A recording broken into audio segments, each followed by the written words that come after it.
முக்கியமாக சொல்கிறவங்க எல்லாரும் பேசினாங்கல்ல, அதை நான் ஆமோதிக்கிறேன். ஏன்னா நம்ம பேசுறதுக்கு ஒன்றுமே இல்லை, அவங்க பேசி முடிச்சுட்டு யாரையுமே இப்படி இருங்க அப்படி இருங்க, இதை செய்யுங்க அதை செய்யுங்கன்னு நம்ம சொல்லலாம். ஆனால் எல்லாருடைய தனிப்பட்ட வாழ்க்கையும் வேறு. உங்கள் லைஃபுக்கு நீங்கள் தான், உங்கள் லைஃப்பை நீங்கள் தான் தேடி கண்டுபிடிக்கணும். அது ஒரு பெரிய ஆய்வு, பெரிய புதிது. அப்படிதான் நான் பார்க்குறேன். ஏன்னா நான் மேலே இருந்து சொல்லலாம், இதை செஞ்சுருங்க, அப்படி இருக்குங்க, அப்படி போங்க, எப்படி வாங்க, அது எல்லாருக்குமே பொருந்தாது. சொல்கிறது சரியாது. நம்ம எல்லாருமே தனித்தனி, நம்ம எல்லாரும் சந்திக்கக்கூடிய சேலஞ்சஸும் தனித்தனி தான்.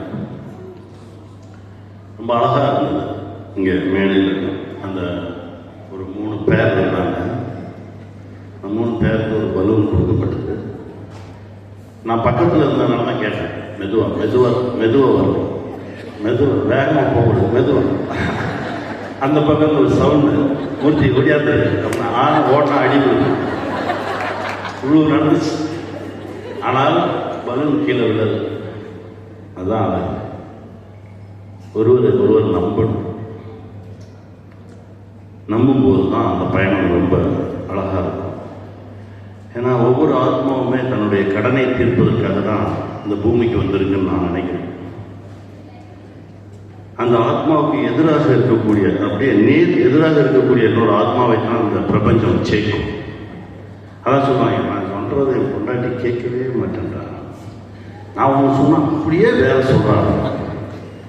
இங்கேயும் அதே பிரச்சனை இருக்கு. நான் ஒன்று சொன்னால் அப்படியே வேற சொல்கிறாங்க, வேற ஏதாவது சொல்லுவாங்க. அதுதான் சேலம். நான் பார்க்கிறது கருப்பாக இருந்தால் என் மனைவி பார்க்கறது சிறப்பாக இருக்கும். அவங்க பார்க்கறது எனக்கு தெரியாது, ஆனால் அவங்க சொல்லுவாங்க நான் சிறப்பாக ஒரு விஷயத்தை பார்க்குறேன், அதை நான் நம்பணும். அதே இந்த பக்கம் நான் பார்க்குறேன், நான் கருப்பாக ஒன்று பார்க்குறேன்னா அதை அவங்க நம்பணும். இந்த பயணம் தான், இந்த நம்பிக்கையான ஒரு பயணம் தான். இந்த 2 ஆத்மாவும் இங்கே வந்த வேலையை முடிச்சுட்டு, அந்த பயணத்தை முடிச்சுட்டு ரொம்ப சிறப்பாக சந்தோஷமாக வேலை கிளப்பிப்போம். இதுதான் வாழ்க்கையினோட வட்டம் நான் பார்க்குறேன். நிறைய பேர் என்கிட்ட வருவாங்க, சார் எனக்கு நடிக்கணும்னு ஆசை, நான் கவிதையெல்லாம் எழுதுவேன், கதையெல்லாம் எழுதுவேன், குடும்ப சுமை, நான் என் ஃபேமிலியில் இருக்கக்கூடிய கமிட்மெண்ட்ஸுக்காக நான் வேலை பார்ப்பேன். 58 வயசில் ரிட்டையர் ஆனவொடனே தான் எனக்கான டைம் கிடைச்சிருக்கு. இப்போ ஆனால் 58 ஆண்டுகள் வரைக்கும் அந்த ஆத்மா தான் ஆசைப்பட்ட வாழ்க்கையை வாழவே இல்லை. 58 வயசுக்கு அப்புறம் தான் இந்த கமிட்மெண்ட்லாம் முடிச்சுட்டு அந்த ஆத்மா எதுக்கு இந்த பூமிக்கு வந்ததோ, தன்னுடைய கனவுகளையும் தன்னுடைய சந்தோஷத்தையும் நிறைவேற்றுறதுக்காக ஆசைப்படும். அப்போ கை கொடுக்குறோம் பார்த்தீங்களா, அப்போ வாழ்கிற அந்த வாழ்க்கை தான் அந்த ஆத்மாவுக்கு உண்மையான ஒரு வாழ்க்கை. இப்படி எல்லாருக்குள்ளேயுமே இருக்கு. நிறைய பெண்கள் நான் கேள்விப்பட்டிருக்கேன், நான் பார்த்துருக்கேன். என் ஆசையை வேறு. பிறந்ததுலேருந்து அப்பா சொல்கிறத கேட்டே வளர்ந்தேன். அப்பா சொல்கிறது பிடிக்கலனாலும் அவங்க சொல்கிறத நான் கேட்பேன். அப்புறம் திருமணம் ஆச்சு. திருமண முடிவு கூட என் தகப்பனார் என் தாயார் தான் எடுத்தாங்க. திருமணமான பிறகு என் கணவர் சொல்றதே நான் கேட்டு வாழ்ந்துகிட்டே இருந்தேன். அதற்கு பிறகு எனக்கு குழந்தைங்க பிறகு அப்புறம் என் பிள்ளைங்க சொல்றதை கேட்டு வாழ்ந்துகிட்டு இருந்தேன். எனக்குன்னு ஒரு வாழ்க்கையை நான் வாழவே இல்லை அப்படின்னு சொன்ன பெண்கள் நிறைய பேர். ஒவ்வொரு ஆத்மாவும் மகிழ்ச்சியா சந்தோஷமா இந்த உலகத்துல வாழ்ந்துட்டு தன்னுடைய கடமைகளை எல்லாம் முடிச்சு சந்தோஷமா போகும். இதுதான் இந்த உலகத்தின் நியதி. அதுக்காக தான் இந்த உலகமே படைக்கப்பட்டிருக்கு. அதை நோக்கி நாம் பயணப்படணும்.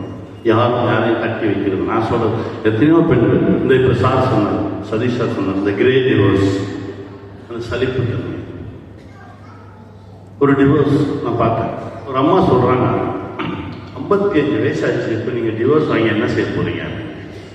அந்த அம்மா சொல்றது, என் வீட்டுக்காரருக்கு சுட தான் சமைக்கணும்.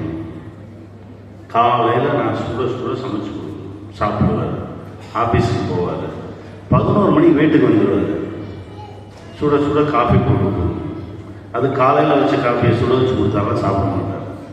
போயிட்டு மத்தியானம் வருவார், நான் சமைச்சு வச்சுருப்பேன். திரும்ப 4 மணிக்கு வருவார், காஃபி போட்டு கொடுப்பேன். திரும்ப 6 மணிக்கு நான் ஸ்நாக்ஸ் பண்ணுவேன். திரும்ப நைட்டு சாப்பிட டிஃபன் பண்ணுவேன். இது வேற யாரும் சமைச்சா அவருக்கு பிடிக்காது. 35 வருஷமா நான் இதே வேலையை தான் செஞ்சுட்டு இருக்கேன். என்னை தயவு செஞ்சு கொஞ்சம் விட்டுருங்க. நான் எனக்குன்னு ஒரு சின்ன சின்ன ஆசைகள் இருக்கு, கடமைகள் இருக்கு, அதை செஞ்சுட்டு நான் சந்தோஷமா செத்து போயிடுறேன் அப்படின்றது தான் அந்த அம்மாவோட ஸ்டேட்மெண்ட். இதுல யார் சரி யார் தப்பு?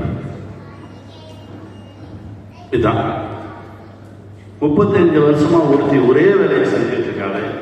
நம்ம இவ்வளவு கஷ்டப்படுத்திட்டு இருக்கோமேன்னு அந்த ஆத்மாவும் நினைக்கல.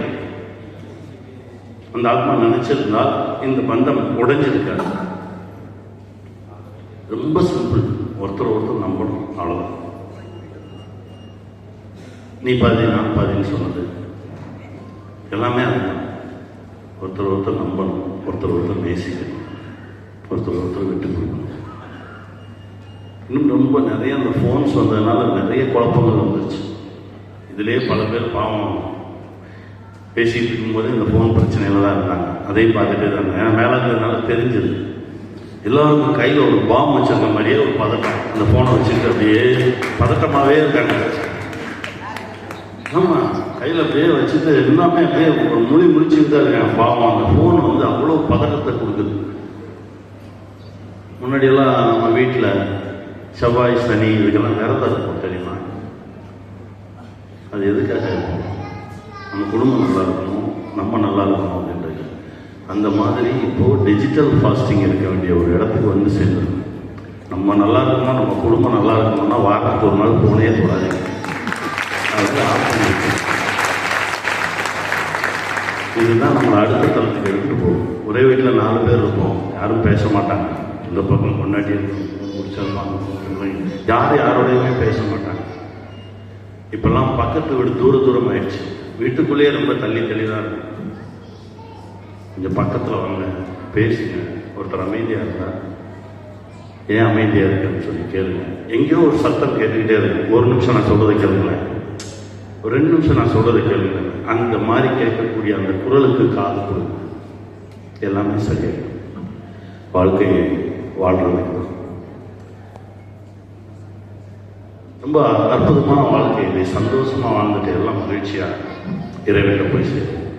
இப்படி ஒரு நிகழ்வுக்கு என்னை அழைத்த என்னுடைய நண்பர், எனக்கு பல நேரங்களில் வழிகாட்டுறவங்க லட்சுமி அவர்களுக்கு என்னுடைய மனமார்ந்த நன்றி. எல்லாரும் சந்தோஷமாக இருக்கும், நல்லா பேசலாம். பசிக்கிறது நேரம் நிறைய போட்டு பேசிட்டு இருக்க நான் விரும்பலை. மகிழ்ச்சியாக இருக்கேன். உங்கள் வாழ்க்கை உங்கள் கையில் இருக்குது.